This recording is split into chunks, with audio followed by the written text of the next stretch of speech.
This show is sponsored by Den 10 Insurance Services, helping businesses get the right insurance for all their insurance needs. Visit den10.io to get a quote. DENTEN.io. And remember, when you buy an insurance policy from Den 10, you're giving back on a global scale.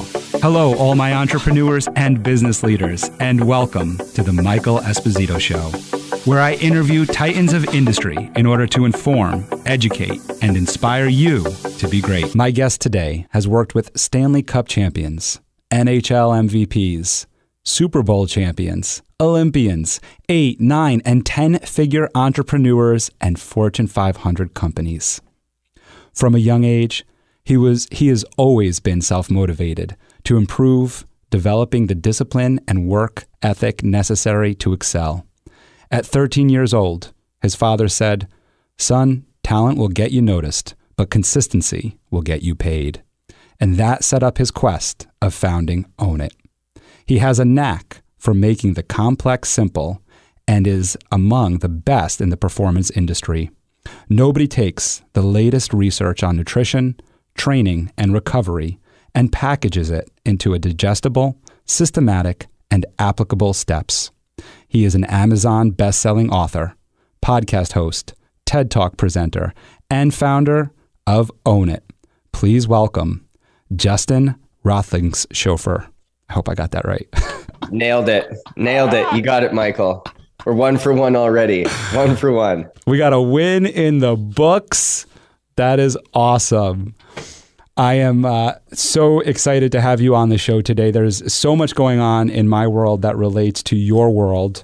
I'll tee you up for that, but I first want to get into your world and who you are.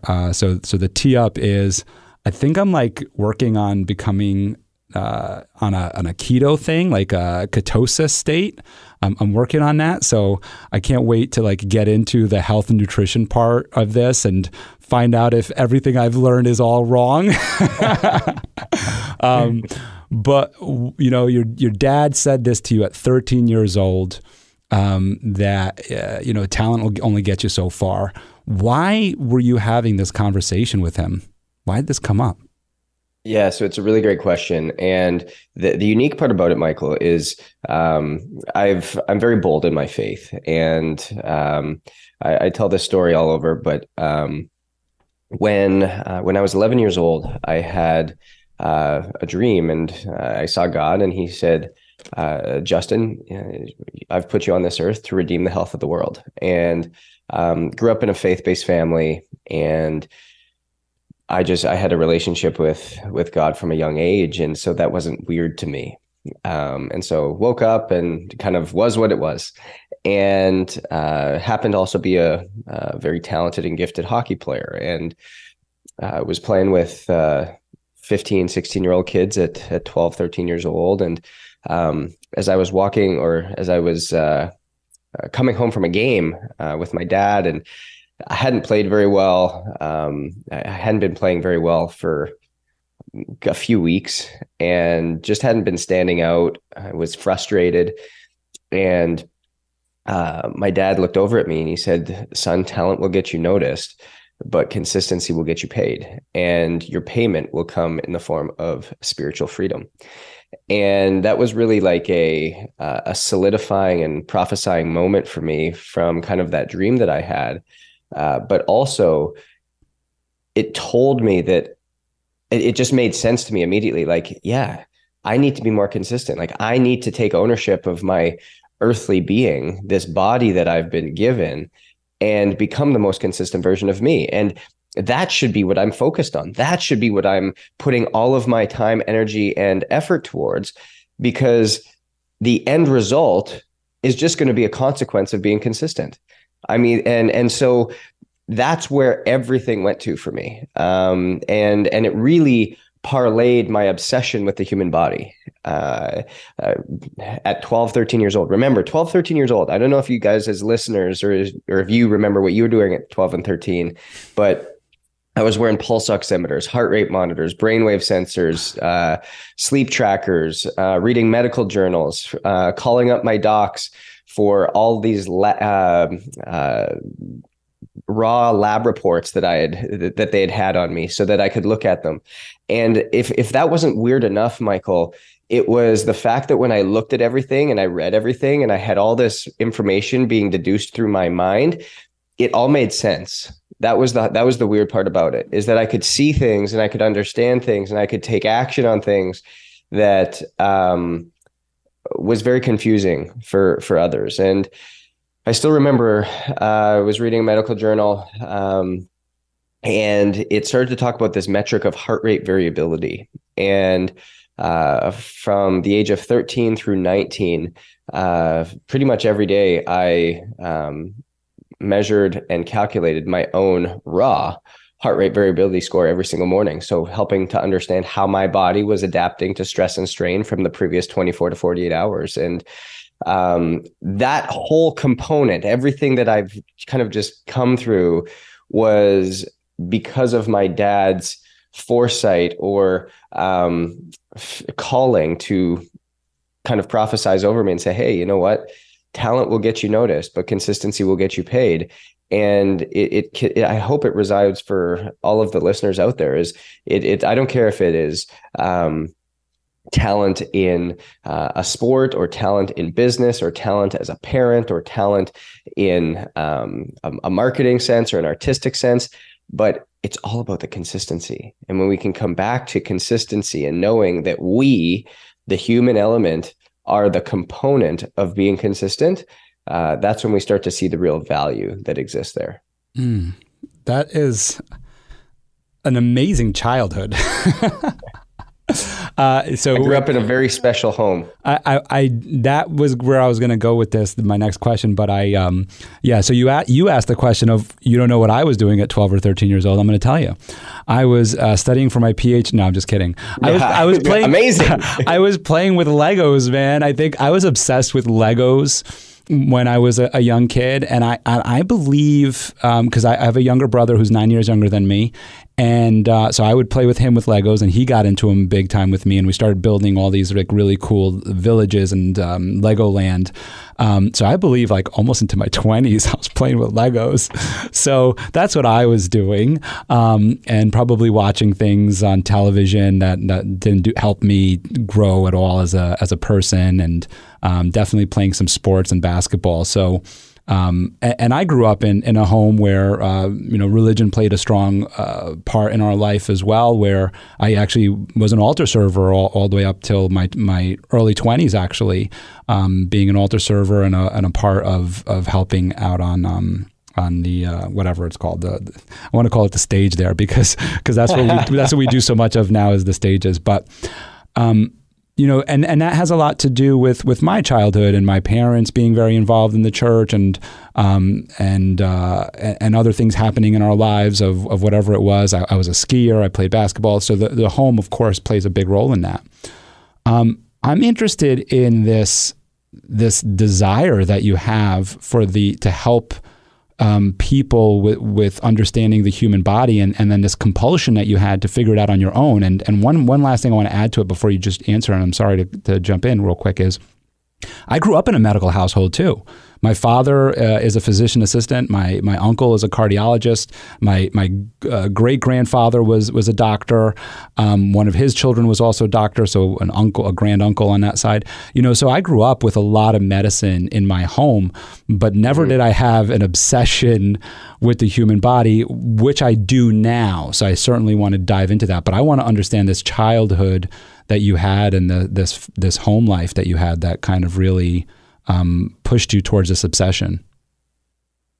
Yeah, so I think, to be honest with you, kind of looking back on it, the obsession for me of just pulling all this information, it became unhealthy at a certain point for me, because I was venturing out on my own, and I was actually, and the story I'll tell will actually build into why we talk about holistic health and integrated health in a certain way, and why the world has gotten it wrong so far. And for me, as I continue to get more and more into this, and more like in tune with my body and understanding exactly what it needed, I grew up a chubby kid. was super athletic, but was chubby and overweight, and was always made fun of for my body, was always made fun of for how I showed up.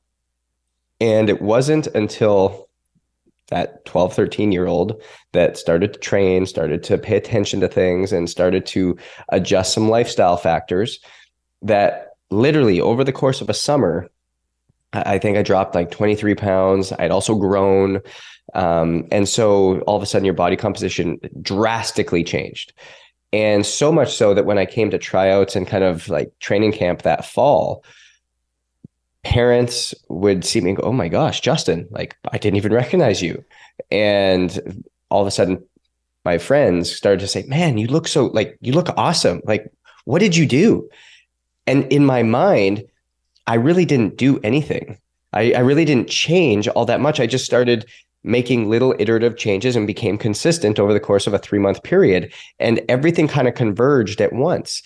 And so immediately what happens in my mind is I have this fear mentality. I have this fear mentality of going back to how I was, going back to being overweight, going back to these states, because I really didn't, at 13, I can't comprehend what really just went on.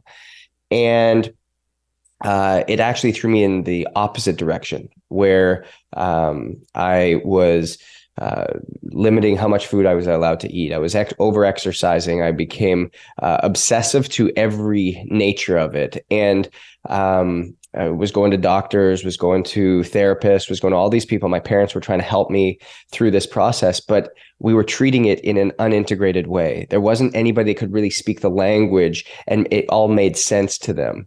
And what I kept getting told was like, stop with this data stuff, stop with this information stuff, stop leaning into any of this. And none of it really resonated with me. It was very, nothing was in alignment for me.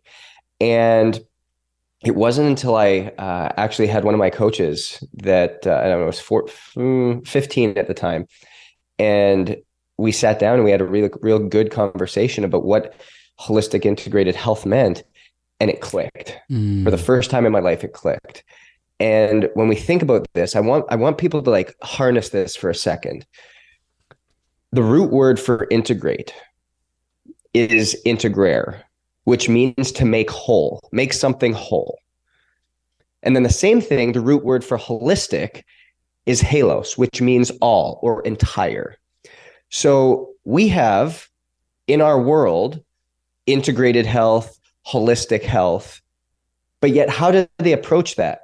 They talk about holistic health. You go to a holistic health clinic and all you work on is nutrition. Or you go to an integrative health clinic and all they help you do is lose weight. Or you go to this integrated holistic health spot and you're sitting there with a therapist all day. Mental, physical, spiritual, and emotional, our bodies do not know the difference between any of those forms of stress. And to create true wholeness, to true integration, you have to address all four entities. And if you're not addressing all four entities of what matters to you, you're not treating health as a whole. So if you're not treating health as a whole, then you're going to have a segment that falls short. And so everything, all, remember, root word for integrate, or pardon me, holistic, all needs to be made whole in order to experience true health. And that was what hit me. That was what hit me square in the face. And that's where it needed to process and where it needed to go. And so this was now my quest. Now this was everything that like I was on the search for. Where can I find this? And come back to this. This is 1998. Nothing like this exists. It's like a foreign entity. It's like I've got 5 eyes when I'm talking to people about this. And this ended up continuing on my educational career. Went and got my bachelor's degree, 2 bachelor's degrees, exercise science and nutrition. Then I went and got my master's degree in exercise physiology and sports performance. I then went and got my massage therapy license. I then went and worked on my postgraduate research and doctoral research in cellular and genetic health and heart rate variability. But the unique part about this was nothing was integrated. Nothing was holistic. And I was going through, and my teachers hated me because I'd go in and I'd say, I get it on paper. Like I get it, but it doesn't make sense in the real world. This isn't actually how it happens. We're looking at it in a segment of how it actually happens in society. And in order to understand that, we have to come back to understand that we are all souls just having a human experience. And our soul is made up of four things: our heart, which constitutes our desires; our mind, which is our thoughts and beliefs; our body, which embodies our behaviors and habits; and fourth is our environment, which is our relationships and our deeply integrated relationships of choice and relationships of family. And when we can consistently understand that we are just souls having a human experience, and that everything that we do to create to true health needs to be integrated, whole, and all, we're going to start to approach things a little bit differently. And that's when it tuned into me again. Heart rate variability, HRV, is the holistic measure to understand how our body is adapting to mental, physical, spiritual, and emotional stressors that we are being exposed to. And are we adapting positively or negatively to those stimuluses on a day in and day out basis, which now gives us and empowers us to take action that's purposeful, intentional, and built for you across 8 different parameters that we've kind of built, but making now this thing of health understandable, digestible, and ultimately empowers us to make real change in our life. Well, that's incredible. Yeah, I mean, honestly, one thing I want to tell our listeners right now is, if you didn't get a notepad out yet and start taking some notes, you might want to right now. We're a little late for that, but hit the rewind button, because that was just a tremendous amount of information that you shared there that we're definitely going to unpack and get into here. The spiritual side, it's so left out, and we're not talking religion here. I just want to make this clear for everyone. I mean, you can speak about your religious beliefs, but I don't even mean it from that sense when I say it. I'm just saying the spiritual side, and it's interesting that this came up with what you were saying, because I was thinking about that this morning, and I was actually thinking about my faith this morning, because I have my my I am cards, which are affirmation cards, and the one I was reading this morning was I am transformed. And it was just, it brought me down this path in my mind about my spirituality. And I was like, I think I'm like an entrepreneurial, spiritual person. I'm a spiritual entrepreneur, because I'm not attached to any one religion. I'm very interested in all the religions. I want to go forward with one. I get really excited about one religion. I'm like, yes, Buddhism, that's the way I'm going to go. And I'm like, oh, well, you know what? Maybe I'm going to go down this path here for now, or all these other things. And I know that I like some of the cool high level things that really resonate with me, like meditation and affirmations and breathing. And I think what also brought this to mind for me when I was reading that card was, I was like, really successful people tend to be very religious. And I believe the reason for that, like that correlation between the two, is because they're constantly reading affirmations and positive thoughts, and they're feeding their minds with these positive messages and these positive stories and this optimism for a future. And even if there's not an optimistic future, there's this optimistic afterlife, and whatever it is that you believe of a heaven or karma or anything, right? And so in your story there, and what you're sharing there, and all these different aspects of health and nutrition and exercise, spirituality is the one that I think sometimes is forgotten about in terms of our health and in our success. And so I'm very interested in how that also played in your life, the spirituality, because we go back to your 11-year-old dream. You're 11 years old, and you're sharing with us that God spoke to you and told you what your life mission is at 11 years old. So how does that play to this trajectory that of success that you're in now? It's a great question, and I love the context of spirituality. I love it because it's a key pillar. It's one of the four, that mental, physical, spiritual, emotional, that makes up our human existence. And this has nothing to do with religion. This has nothing to do about the God that you worship, the God that you believe in. This has to do with something of believing something bigger than yourself. Mine happens to be Jesus. That's who I love God, and that is like, and quite frankly, I say I hate religion, but I love Jesus, because religion is what divides us, and love is what brings us all together. Love is what connects us. And so by having that deep relationship and knowing that there's something, a bigger mission for you, a calling, that is key. And I come back to I'm great friends with John Gordon. And John Gordon, I don't know if you've read any of John Gordon's books, but The Energy Bus, The Carpenter, The Garden, The Seed. He's coming out with a book now, The One Truth. He's written 27 books, to be honest with you. So my 5 is like diminutive, and he sold like 15 million copies. He's New York Times bestseller for, I think, 12 of them. Like he's incredible, an incredible person. And when you think about and you come back to this level of connectivity, this level of spirituality, you talked to it. You said, I love this sense of spirituality, this feeling of connectedness. And when I feel connected to my calling, when I feel connected to why I'm here, I feel like things start working for me.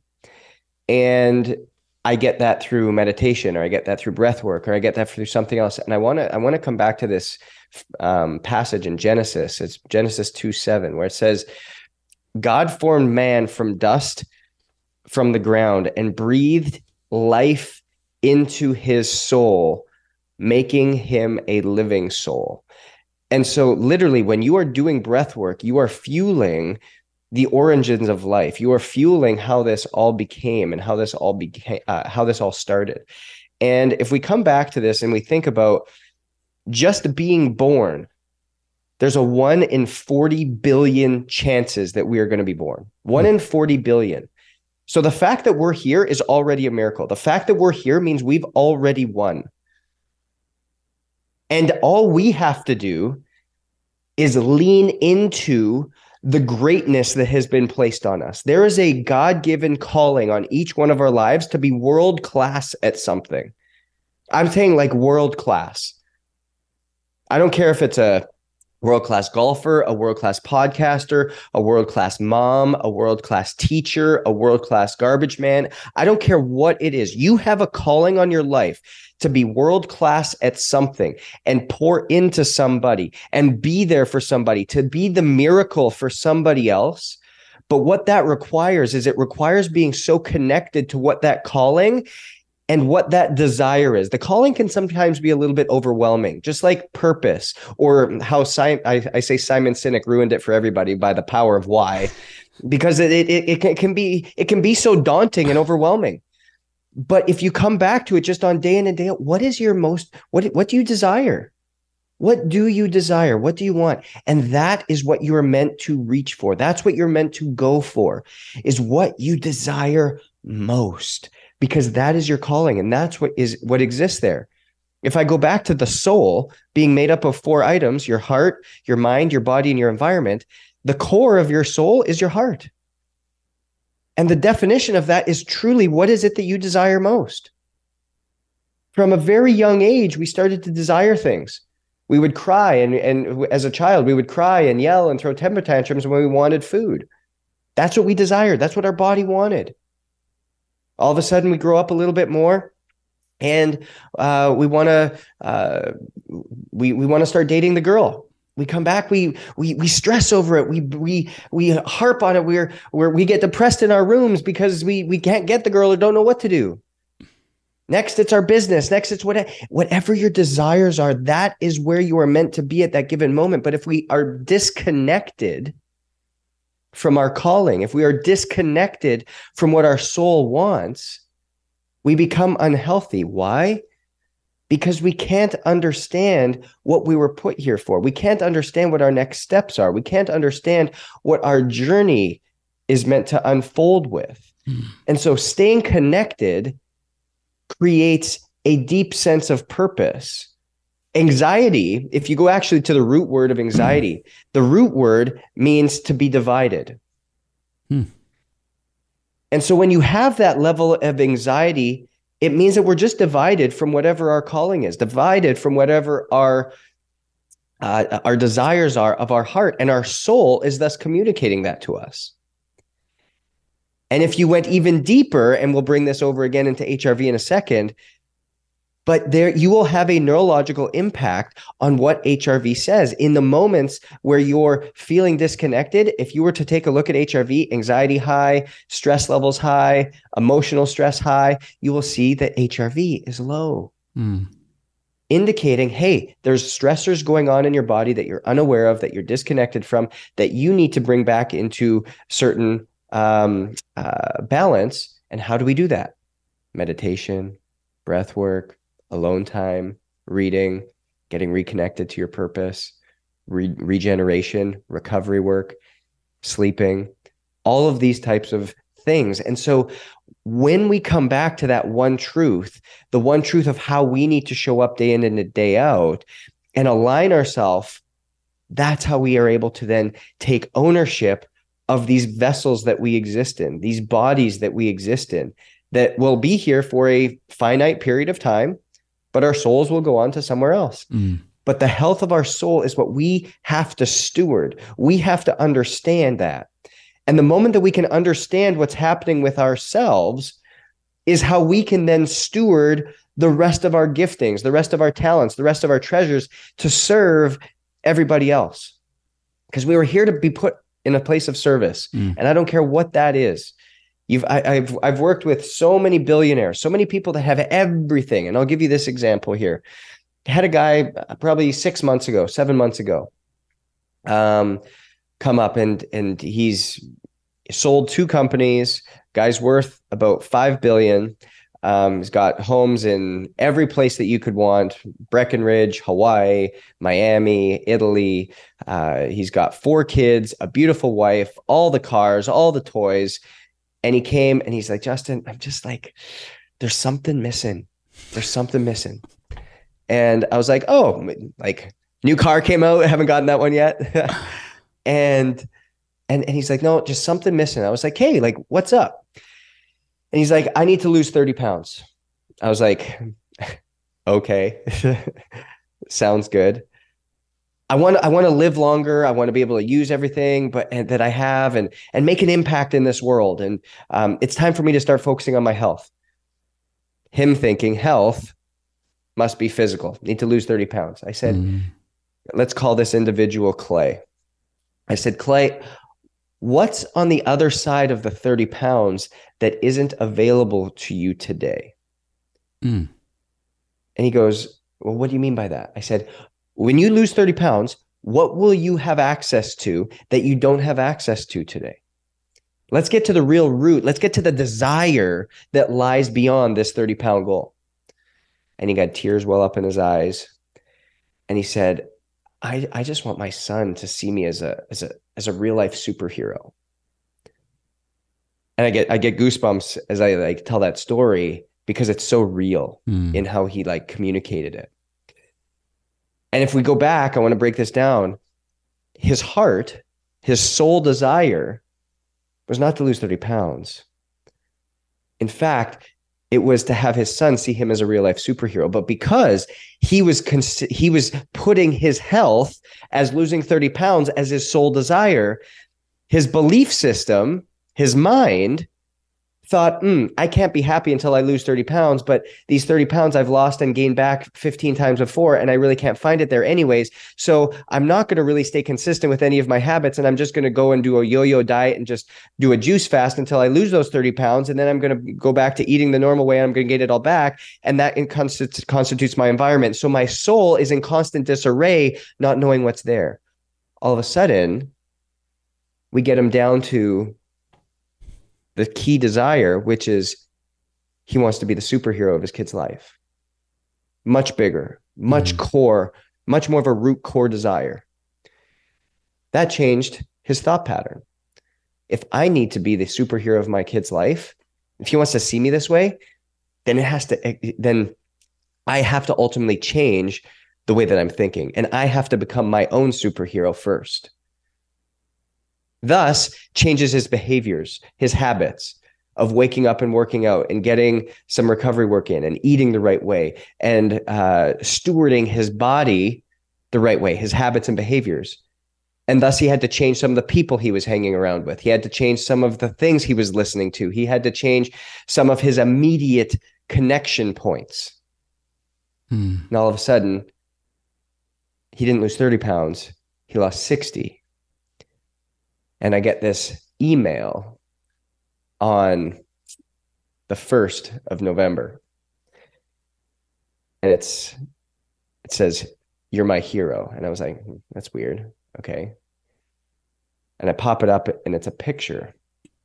And it's a picture of Clay in a Batman costume. He dressed up as Batman for Halloween with his son, and his son went as little Batman. And as Clay walked out of his room in this outfit, his son didn't know he was doing it. His son goes, "Wow, Dad, you're like a real life superhero." And that was in the email. And that is how this construct of your soul, of true health, mind, body, heart, and environment, consists of everything together and metastasizes as true health. You cannot only tackle one area. We are integrative, holistic beings that have to be treated as such. Mental, physical, spiritual, emotional are all attached as one.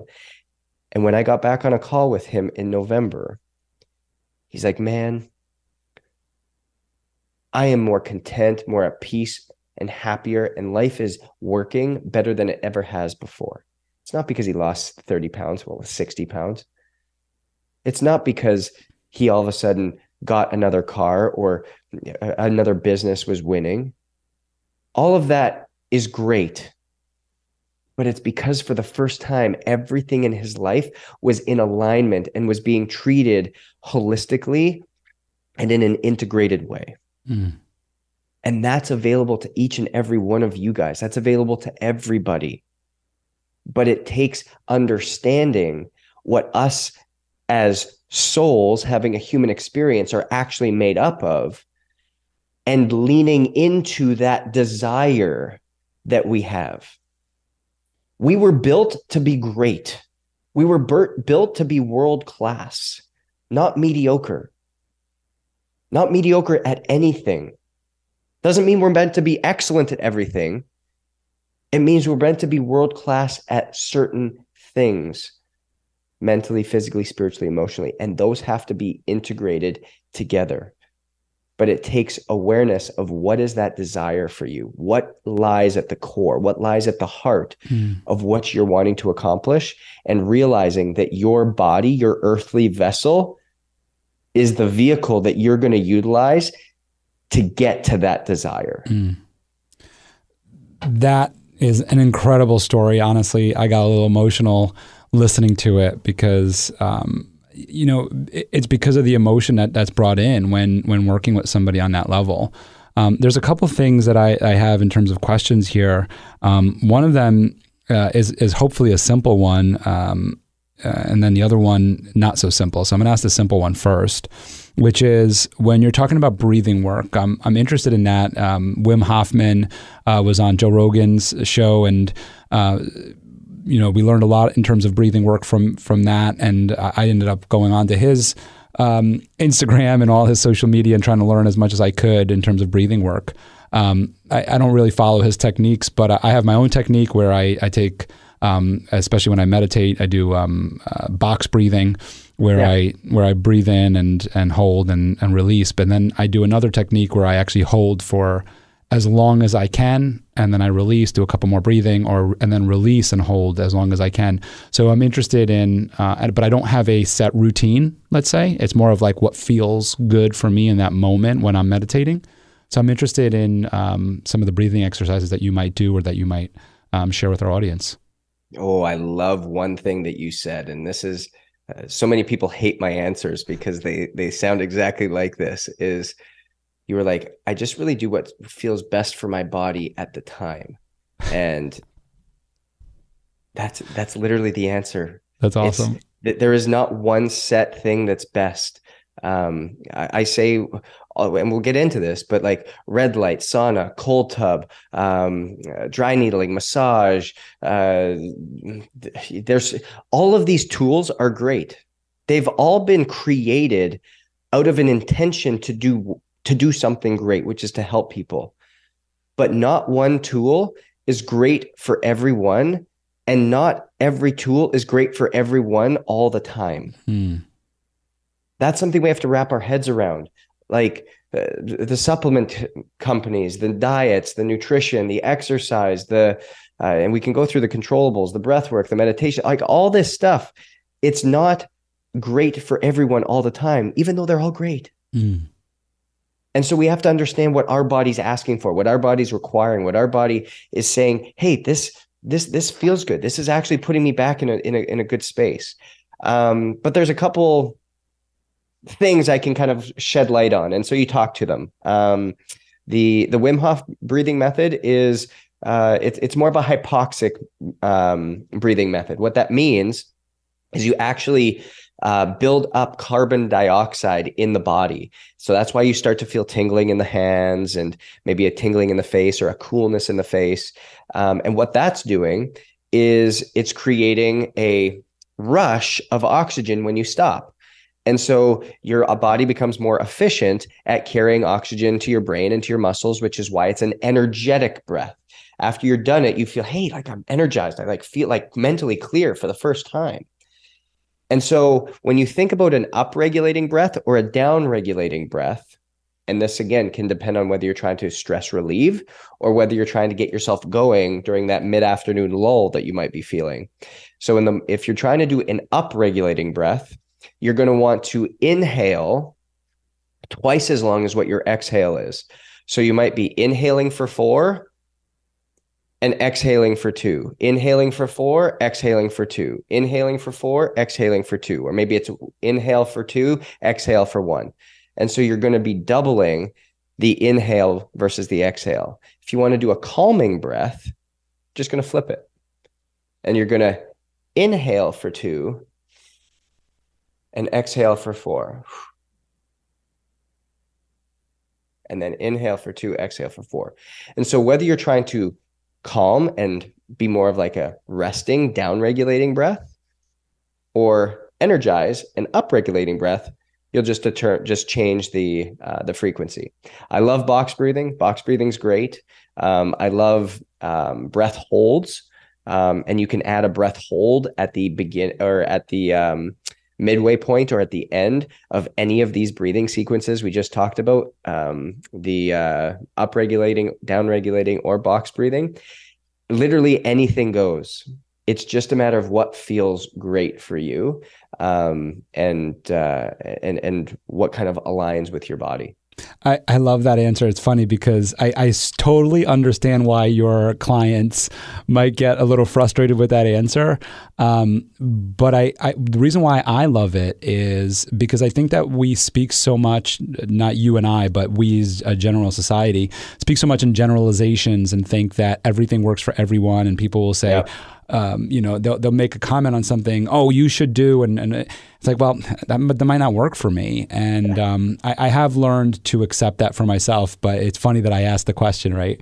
But I have learned to accept that for myself in terms of even my exercise routine is totally different than what it used to be in the past. And it's because I do what feels good for me and I leave it there.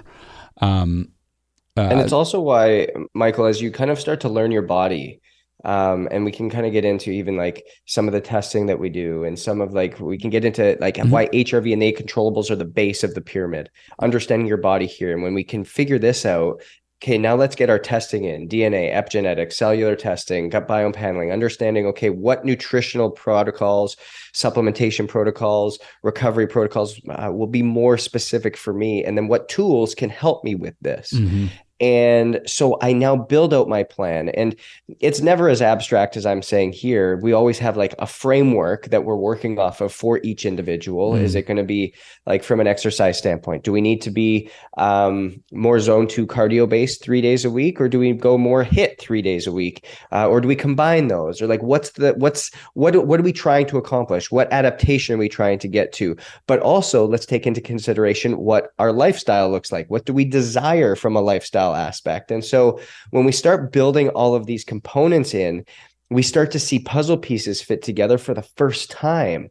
Because as much as you talked about like in generalizations, where there's three things that really end up happening in the world. And you can I mean, I think this will resonate with people as we start talking about this. Is number one is like traditional medicine only manages symptoms.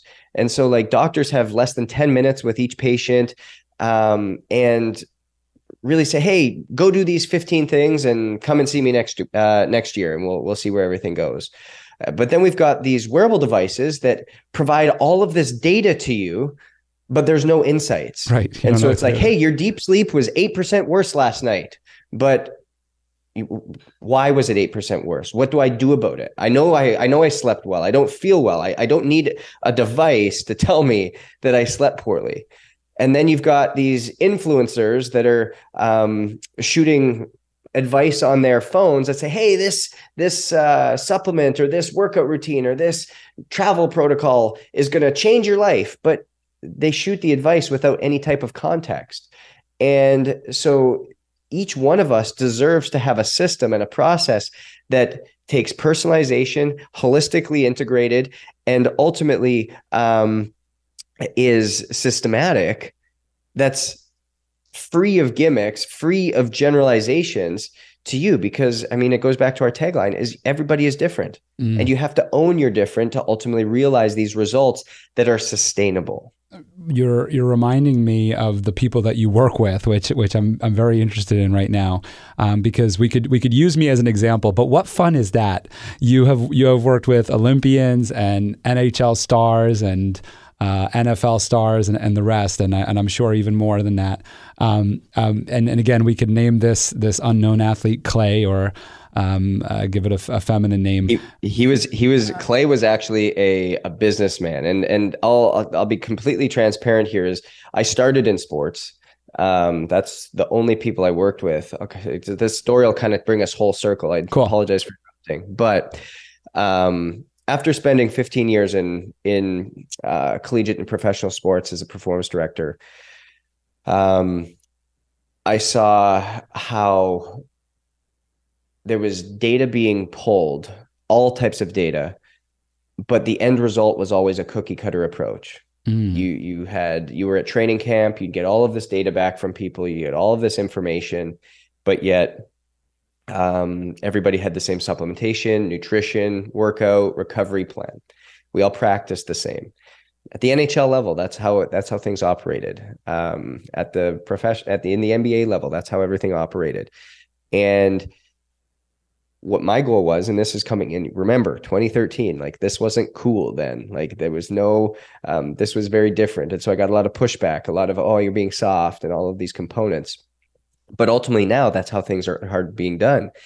And in 2019, 2020, again, I had a encounter with God, and he said to me, Justin, you've been so faithful and you have served the audience you've wanted to serve really well, but it's now time to go serve the people that I want you to serve. And those people have become, and again, my desire is to redeem the health of the world through helping people to take ownership of their health again. And when I say health, that's holistically integrated, all four components. And it's the business owners, it's the entrepreneurs, it's the executives that have ultimately felt they've had to give up their health, exchange their health for their mission.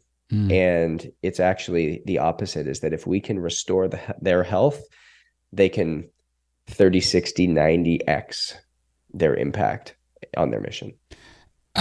Well, one, as an entrepreneur, I love that because we need it, and I got some stuff there. Yeah, I'm an NBA guy, and so for me, I follow LeBron James, and I see that he's doing things different than all the other athletes out there, and everybody knows it, and yet they're still not adapting to it. So I didn't know if maybe you worked with somebody on a one-off level, an athlete on a one-off level, on some of the things that we just talked about in terms of being able to really dig into their DNA, as you talked about, and be able to understand their sleep habits and really fine-tune things to a point where they actually experienced huge levels of growth as an athlete. And if I can give you some context to that, for me, and that's why I said, for me, it is, by understanding my physical health and my mental health has improved my basketball abilities. So I'm 41. I play in a men's league, and I also play in a Sunday league. And for me, I've never been the most skilled and talented basketball player. And so I always had to focus on my physicality, on being able to sprint fast, run, play hard, get rebounds, go for the loose balls and all that stuff. And as you get older, obviously, you could imagine that gets harder. And so I had made a commitment to myself, very much like Clay. I was like, you know what? I'm going to lose some weight so that I could run faster. So I had this desire to run faster. And then it became like, I want to actually improve my health so that I could be a better athlete. And I started doing that. And then I was like, well, I'm doing all this meditation work for like to decompress, to calm, to de-stress. I was like, what if I do some manifestation work in the morning before basketball and some meditation work before basketball? And like, amazing, like I became more offensive, like in other words, being able to score more, being higher efficiency on the court, just a better player, to the point where guys were coming to me and going like, Mike, what are you doing? And I was like, honestly, like I manifested this morning. I saw myself come and cut through the lane, and I was going to do this hop step and then into the drive. And I did it like 3 times that morning. So I'm interested. So that was just awesome, right? So it actually works with me personally. So I'm interested on a high level if there was anybody like that, or even yourself that you've experienced that with. Tons, and it's unique. What we've kind of said is performance can't be realized until health is optimized, and health is the ultimate performance enhancer. And we've actually just completed a study at Eastern Washington University where we worked with their entire basketball and football teams. And we didn't change anything from how they trained in the weight room, nothing with how they trained at practice. All we focused on was HRV and the controllables, and focusing on increasing HRV, basically increasing stress load, stress capacities through habit structures in the controllables: exercise, nutrition, sleep, hydration, environment, mindset, self-care, and hydration. And when you looked at these 8 controllables and you saw the increases, we then did a series of baseline tests of strength, of power, of speed, of agility. And across the board, everything went up. No training changes, no practice changes, simply because we optimized health. And that goes right back to what you just talked about, is knowing that health is mental, physical, spiritual, emotional. It's a whole thing. It's all encompassing. It's all integrated.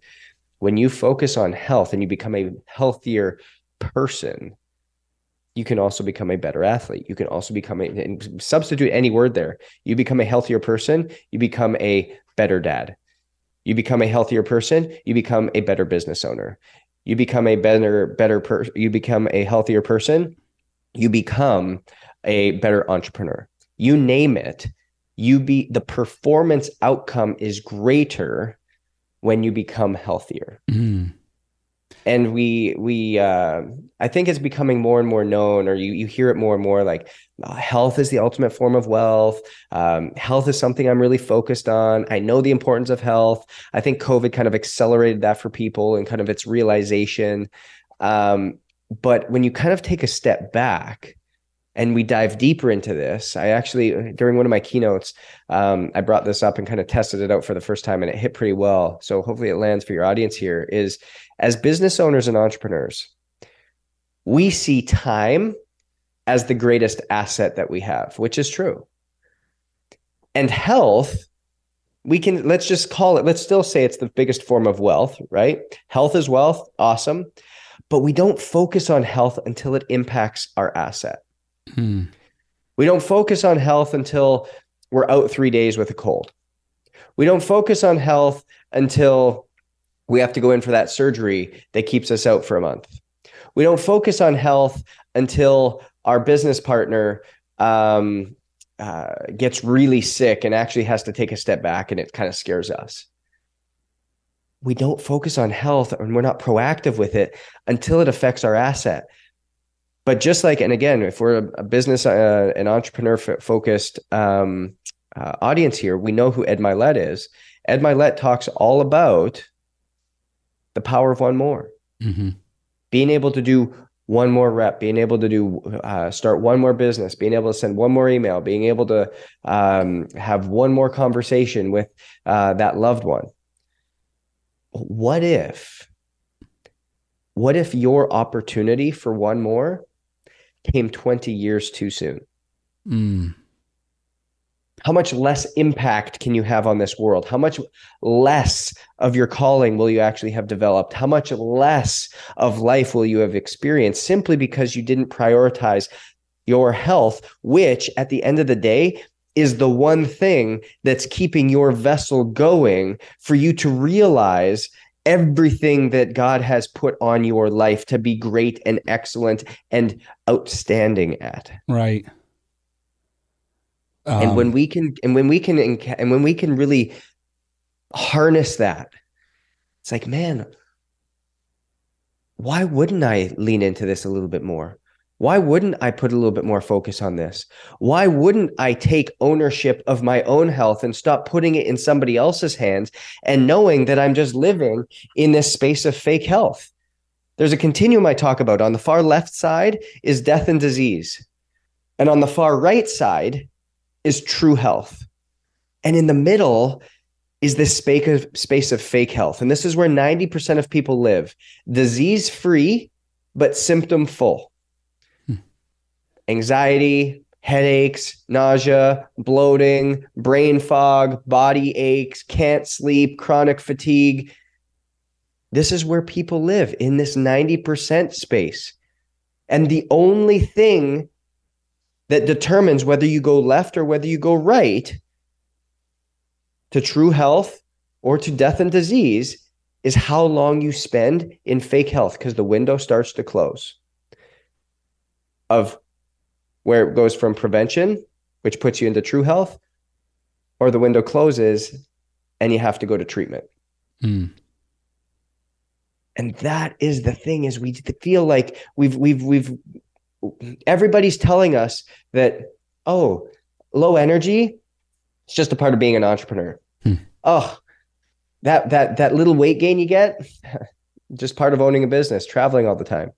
Oh, not being able to have the mental clarity, that's just a part of aging. They're all lies. All lies. What they actually are is they're signs of disease.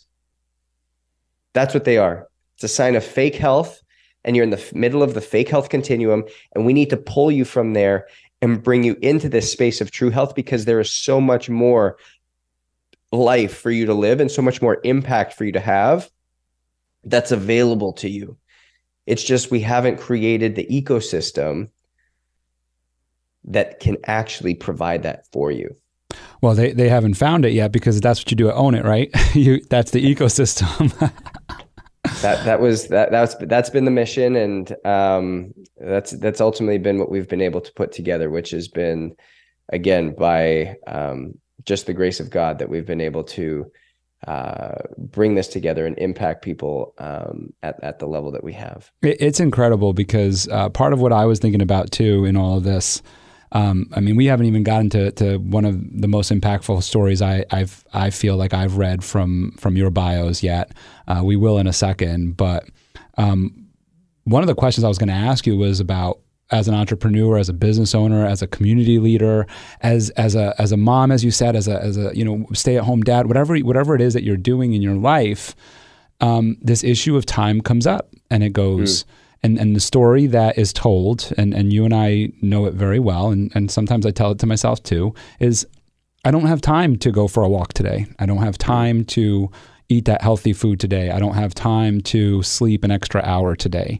And so you kind of answered it there, but I am interested in how we get the starting point to this entrepreneur, to this person that we're speaking to, because, look, I'm bought in, right? Like, so I look up this stuff on my own. I'm reading books on it. I'm listening to podcasts. I'm speaking to people like you on it, right? And I'm trying to learn more. And I certainly have my own personal questions for you. But what about the person who's listening to our podcast, our show right now, and they're like, Michael brings on all these entrepreneurs and they talk about business and they're helping me succeed in my business. And all of a sudden here comes this guy and he's talking about, I got to sleep more and I got to get more healthy. I'm not ready for that. I don't have time for that. How do we get them to understand and you just did, by the way. So I'm really just kind of like expanding on it just a little bit, maybe not expanding, maybe bringing it to a 101 level of like a intro class, like step one, just set the alarm for a little bit later. I don't know. You tell me. So it's a great question.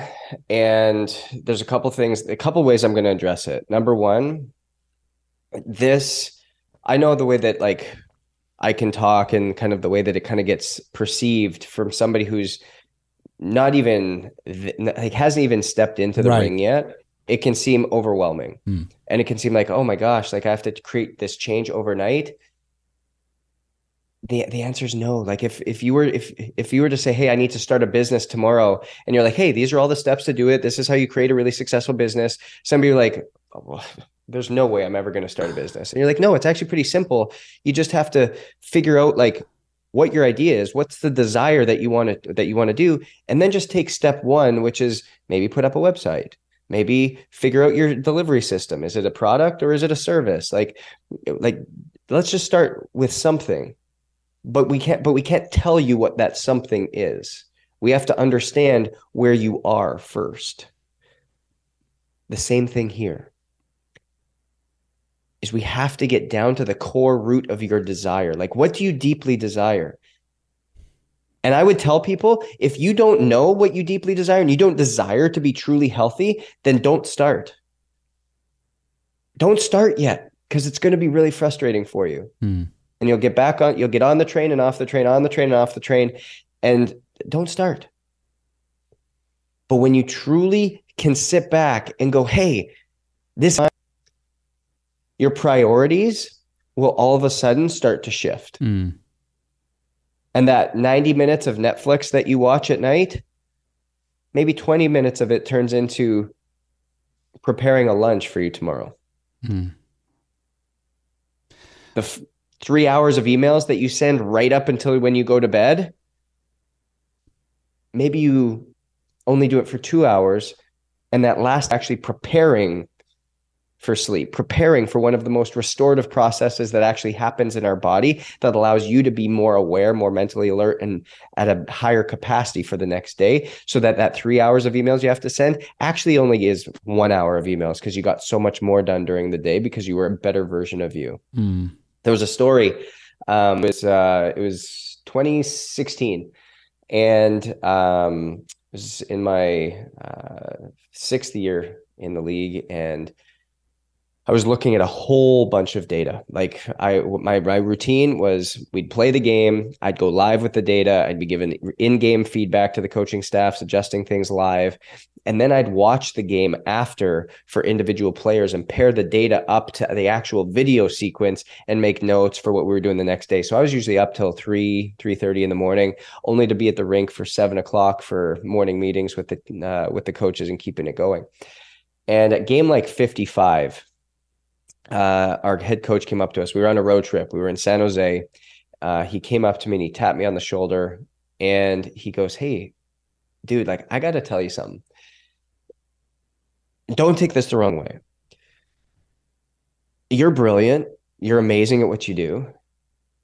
But I was intelligent and less excellent at what they do at 100% of their capacity than what I'm getting from you right now is really not an optimal baseline.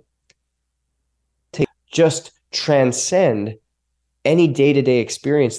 And anybody who has space right now that doesn't have the desire, it's not necessarily that there's not the desire, it's that there's a sense of And I'll tell this other story, and I kind of come back to this all the time, is health is like this facade that's hard to like sink our teeth into. We know what it looks like. We know that we don't have the afternoon lull. We go all day long. We come home at night. We've got energy to play with our kids, energy to be with our spouse. We put our head on our pillow at night. We fall asleep really quickly. We sleep deeply, and we wake up all ready to do it the next day. We know what that looks like. But the issue is that we don't know where we are today. And because we don't know where we are today, we don't know what action steps to take. When I was at the mall, West Edmonton Mall, biggest mall in the world, like 243 phases, got a water park, Galaxyland, skating rinks, movie theater, golf course, all inside this place. It's in my hometown. Parked outside of the water park, D3, big red sign. I park there. I walk into the mall. I do my thing for a couple hours. And as I'm coming out, I'm like, man, I have no idea where my car is. I know it's outside the water park at D3. And so I go up to this big sign inside the mall. It's the directory. And Michael, what's the most important thing that I looked at on that sign? I'm assuming the key would be the most important thing. I don't know.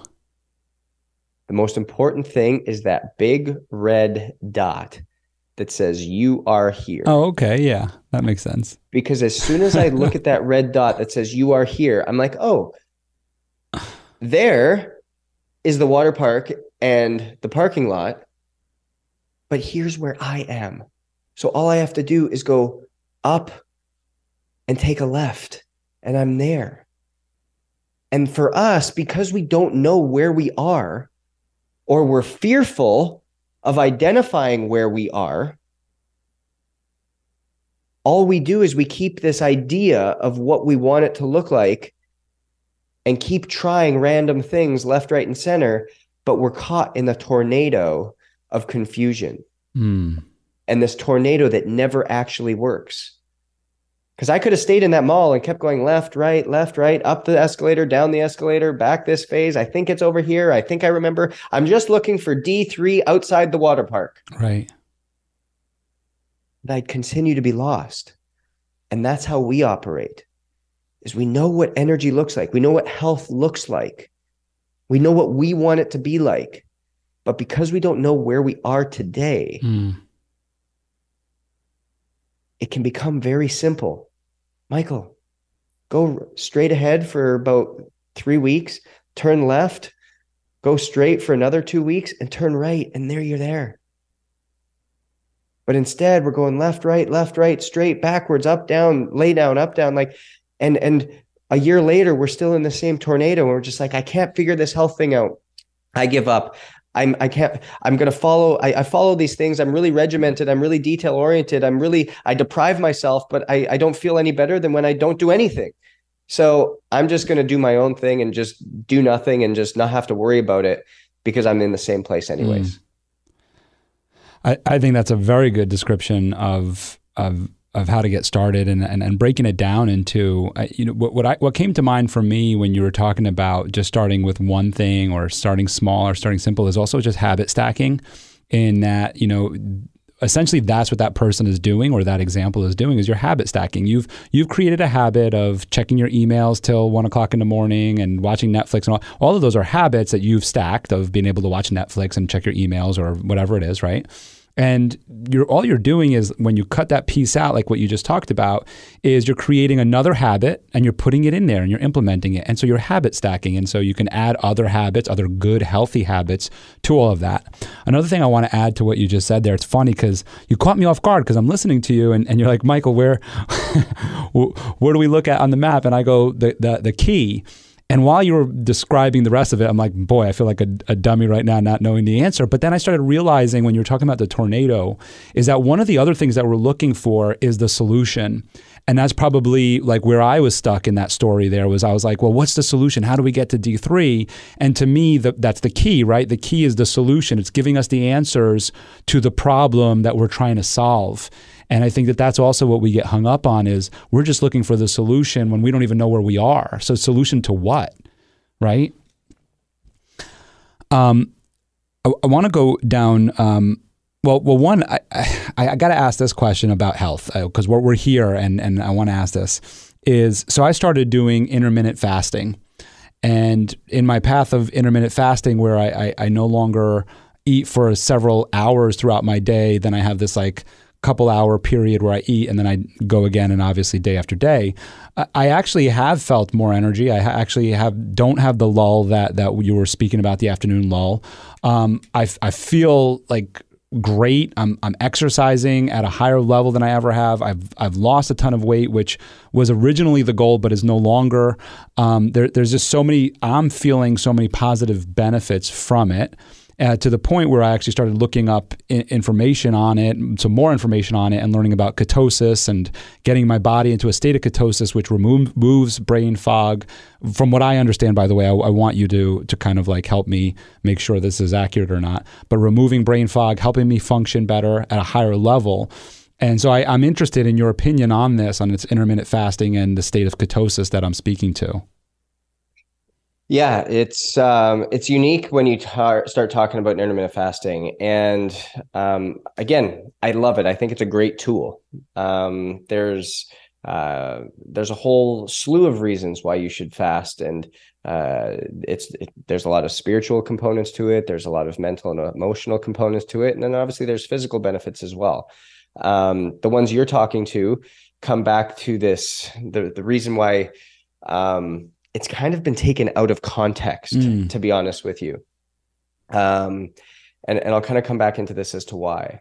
If you go back to when they used to fast for spiritual reasons, it was creating connection to a higher power. Mm-hmm. And the reason that you would do that was you had to forego something and thus fill it with something else, depend on something else. Then when you actually take a look at like how the night and the day started in terms of like feeding windows, when the sun used to go down, there wasn't lights, there wasn't electricity, there wasn't all these things. So, hey, lights down, sun sets, we're going to stop eating because there's no way to prepare food. There's not really any other way to like have a big meal. And then sun comes up, hey, it's time to eat again. And away we go and we break our fast. But now we're eating so often that our windows have gotten so large. And so this intermittent fasting component is really just bringing us back to the normalcy that we should be eating at. And if you come back into even sleeping, there's a simple 3-2-1 framework that I use for sleeping. If you can get a consistent sleep and wake time, that will transcend your ability to get into deep stages of sleep because it's going to start to regulate hormonal rhythms. So melatonin and cortisol specifically. So if you say you go to bed at 10 p.m. every single night, there's a 3-2-1 rule. So 3 hours before bed, eliminate all major meals. So all major meals, any hard, solid food should stop going into your body at 7 p.m. 2 hours before bed, stop and eliminate any type of work or hard brain problem-solving skills. So that's 8 p.m.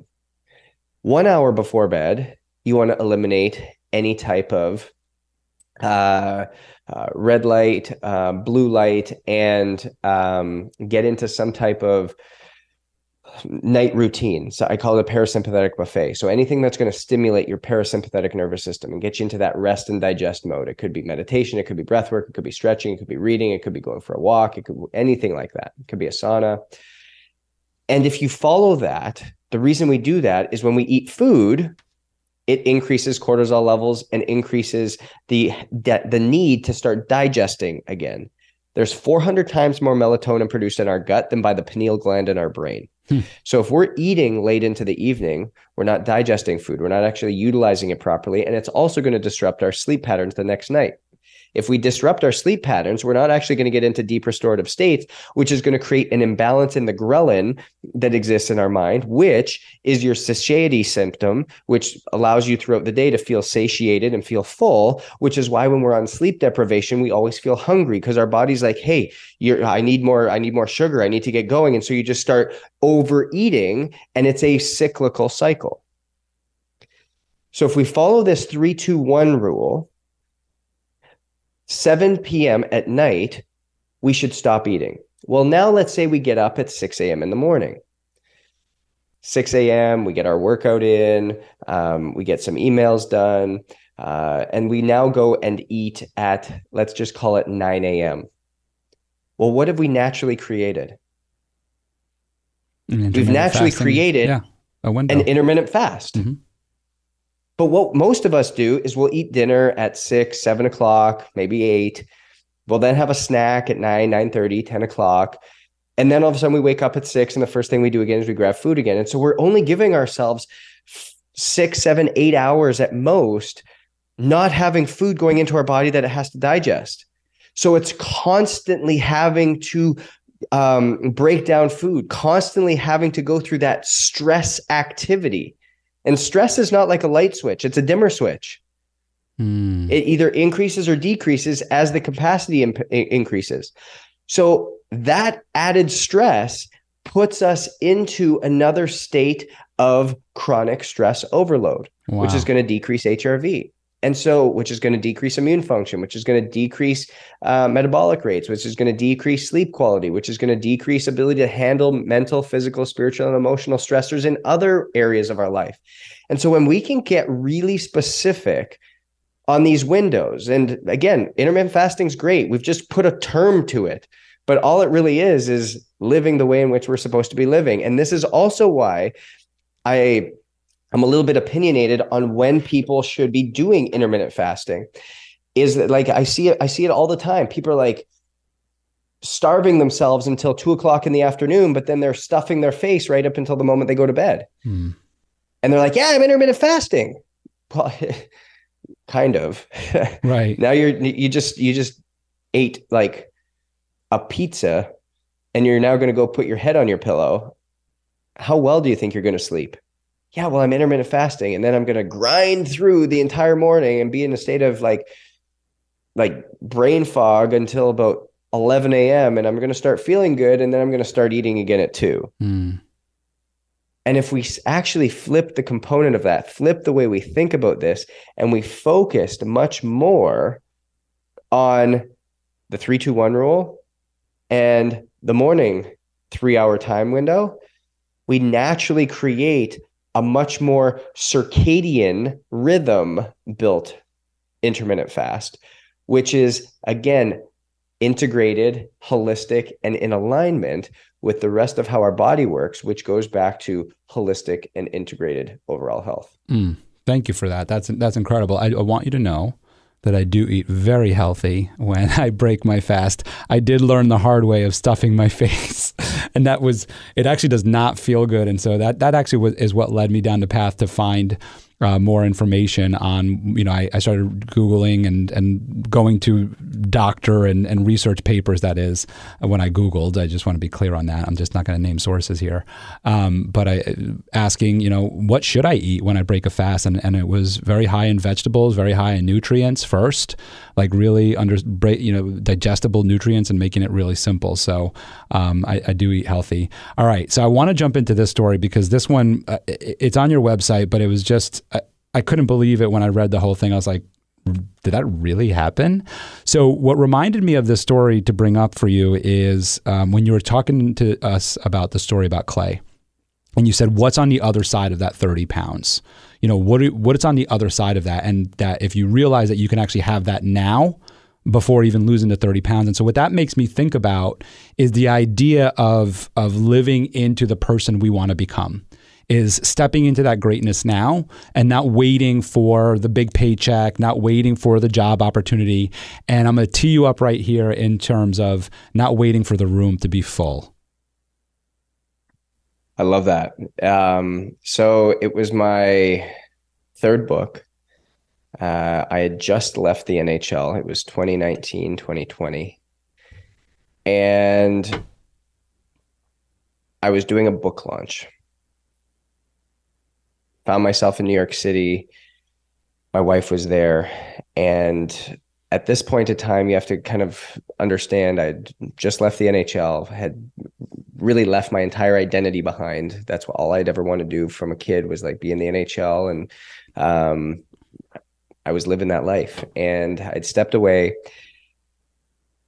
going into my book launch, I rented out the Lululemon headquarters in New York City, right on Broadway, and had invited a bunch of sponsors, had a couple keynote guests there. Pat Davidson was coming and doing a little guest keynote for us, and we had marketed it all, sent it out to the Lululemon email list, had sent it out to had put some invites out, and I think there was something, the room could hold 100 people. We had like 75 RSVPs as like, yeah, we're in, this is cool. So I'm like, amazing. Like, this will be fun.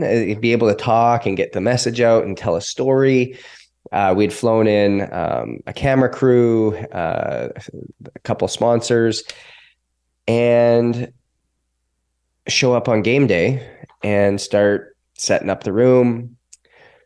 We're about half an hour out of starting, and there's nobody there. It's just our team. There's about 12 people around, and I'm like, okay, cool. Like, I'm sure they'll come. Get about 10 minutes out, still nobody here. I'm like, go downstairs. Like, somebody stand by the main door, because in the HQ, there's like, you have to walk through the Lululemon store to then go upstairs into like the offices. I'm like, maybe they're just shopping, or like, maybe they're confused, even though there was signs down there. But I was like, let's just go stand down there anyways. Nothing. Nope. Hey, are you here for the book signing and like the keynote opening? No. What is that? No, sorry, you're not our person.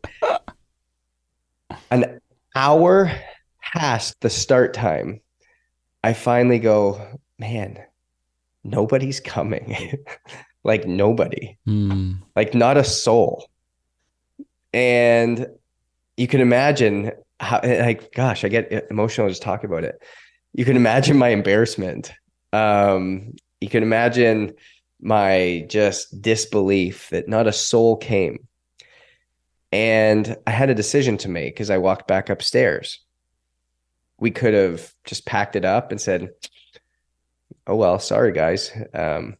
Too bad. Or we could have continued on, gotten our footage, and presented to an empty room.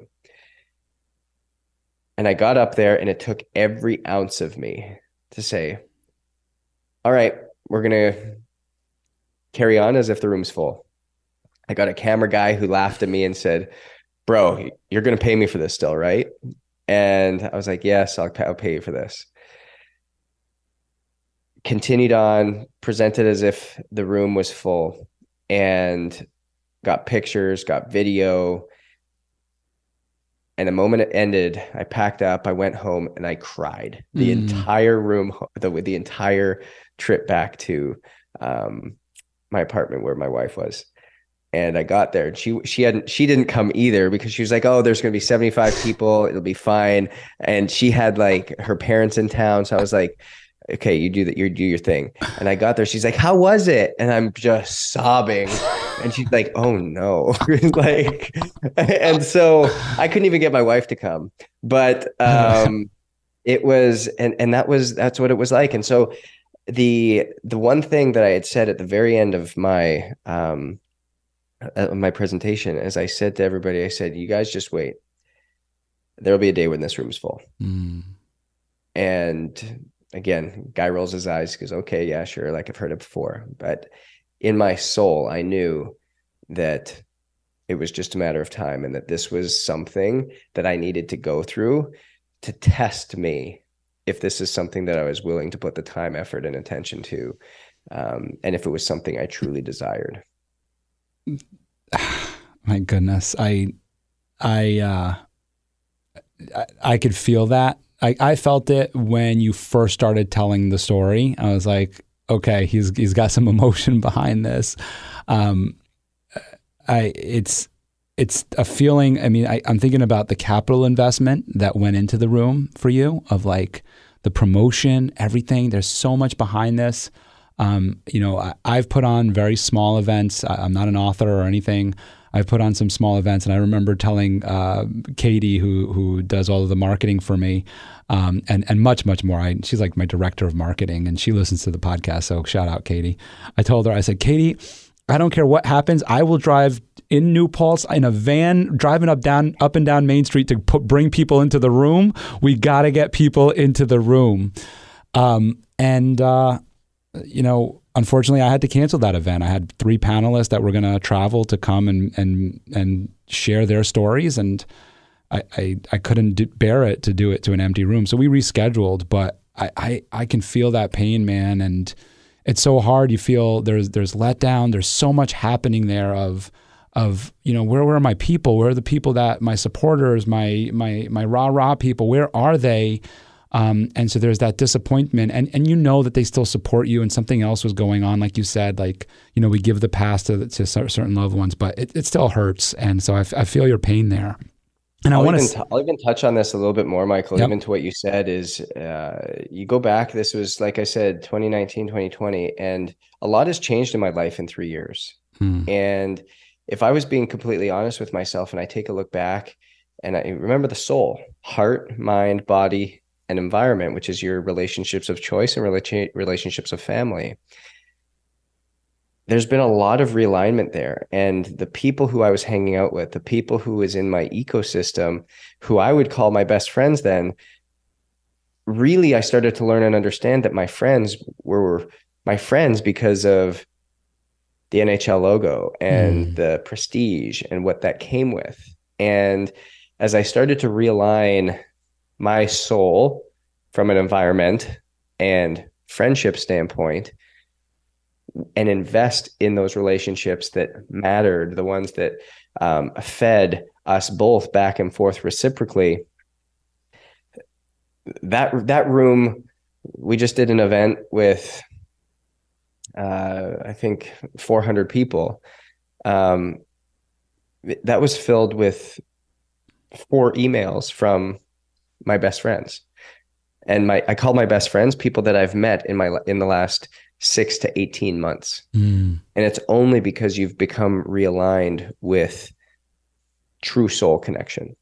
Yeah. And that's where I was going with this too, in that how you move on. And so you find the right people, right? Like you start aligning with the people.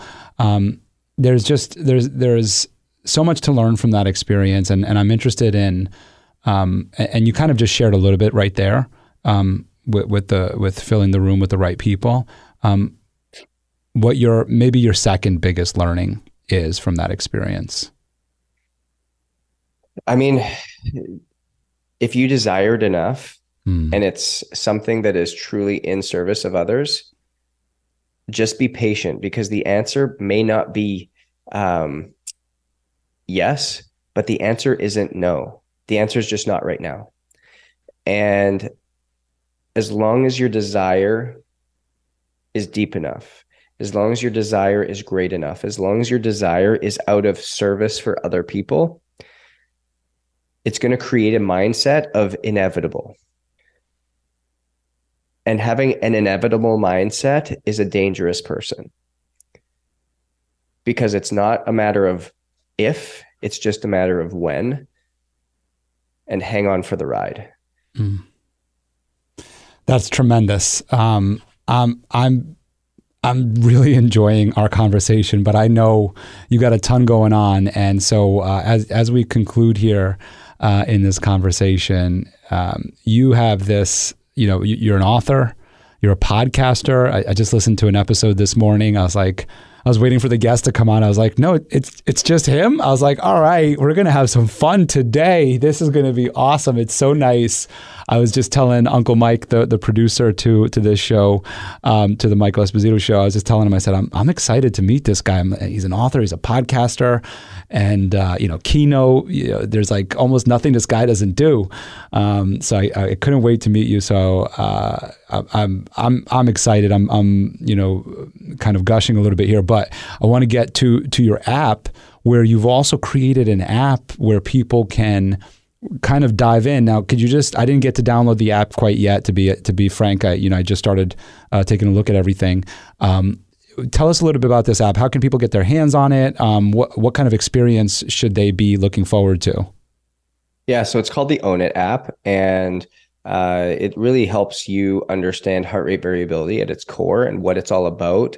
It brings in data from any wearable piece of technology. So your Apple Watch, your Fitbit, your Polar, your Garmin, your Whoop, your Aura, where they've made it very confusing. They've turned these simple numbers, simple metrics into these algorithms that are including of all these things. Like what's your readiness score and what's your recovery score and what's your sleep score? It's like, well, I don't sleep to get a score. I sleep to sleep. I don't recover to get a score. Like my heart rate doesn't have a score. It has a number. Like, so give me the number. Like, let's go off of truth here. Let's not make stuff up. That's where people get confused, is when we start to say what these different things are. So what we do is we pull raw data being HRV. We teach you what it is, but then we give you habits based on the controllables that then allow you to articulate what they should or should not do for you on a day-to-day basis.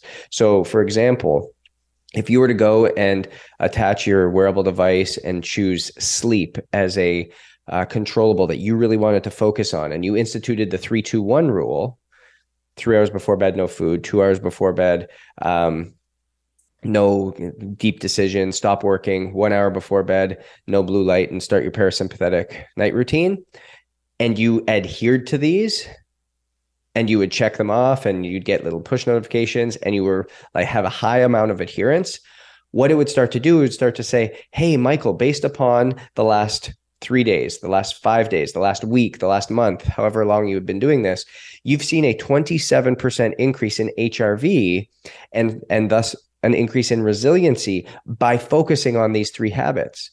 But then say you stop doing these habits and you get a little bit inconsistent, it'll say, hey, Michael, the last week you haven't been consistent with the second habit structure, which is 2 hours before bed, stop working, because you're working late and you haven't checked that off, you haven't adhered to it.